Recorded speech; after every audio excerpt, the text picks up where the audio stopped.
नमस्कार मित्रों, एक प्रश्न रोज का एंथ्रोपोलॉजी की इस सोशल एंथ्रोपोलॉजी की प्रश्न श्रृंखला में आपका स्वागत है। मित्रों, अब हम आगे का प्रश्न क्रमांक 46वां प्रश्न, नातेदारी का महत्व बताइए। तो इसका उत्तर रहेगा, नातेदारी वंशावली का निर्धारण करती है, पहला। दूसरा, आर्थिक संकट के समय नातेदारी के सदस्य परस्पर सहायता करते हैं। तीसरा, नातेदारी के मनोभाव व्यक्ति को मानसिक रूप से संतोष प्रदान करते हैं।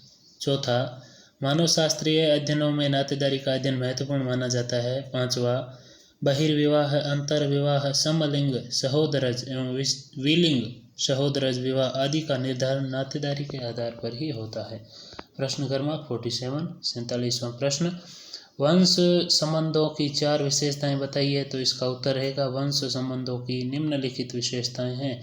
पहली, वंश का संबंध एक पूर्वज या जन्म स्रोत से होता है।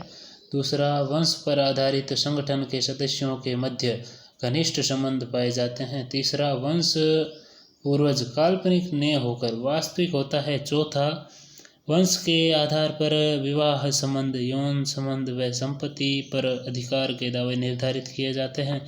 प्रश्न क्रमांक 48वां प्रश्न, वे कौन से कारण थे जिन्होंने मानवशास्त्रियों या एंथ्रोपोलॉजिस्ट को नातेदारी के अध्ययन की ओर प्रेरित किया।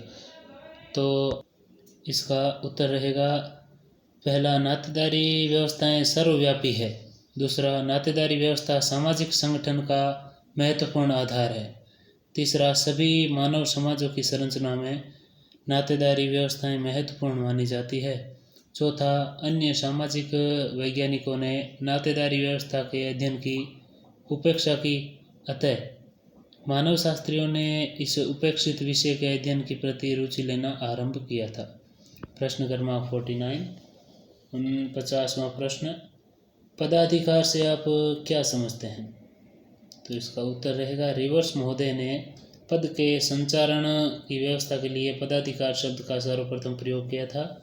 पदाधिकार मातृवंशीय भी हो सकता है और पितृवंशीय भी, लेकिन दोनों ही व्यवस्थाओं में किसी भी पद एवं पदवी का पदाधिकार पहले से एक पुरुष के बड़े भाई को दिया जाता है, फिर वंश क्रम में वरीयता के आधार पर छोटे लोगों को दिया जाता है। जब कोई उत्तराधिकारी अयोग्य व अप्रतिष्ठित होता है तो उसे छोड़कर उसके स्थान पर योग्य, या वास्तव में जिसे मिलना चाहिए उसके स्थान पर योग्य छोटे व्यक्ति को उत्तराधिकार दिया जाता है।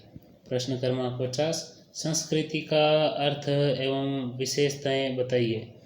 तो इसका उत्तर रहेगा, अर्थ किसी समाज विशेष के संपूर्ण व्यवहार, प्रतिमानों अथवा समग्र जीवन विधि को संस्कृति के नाम से जाना जाता है। विशेषता है, पहला, संस्कृति मानव द्वारा निर्मित होती है। दूसरा, संस्कृति सीखा जाने वाला व्यवहार है। तीसरा, संस्कृति पीढ़ी दर पीढ़ी हस्तांतरित होती रहती है।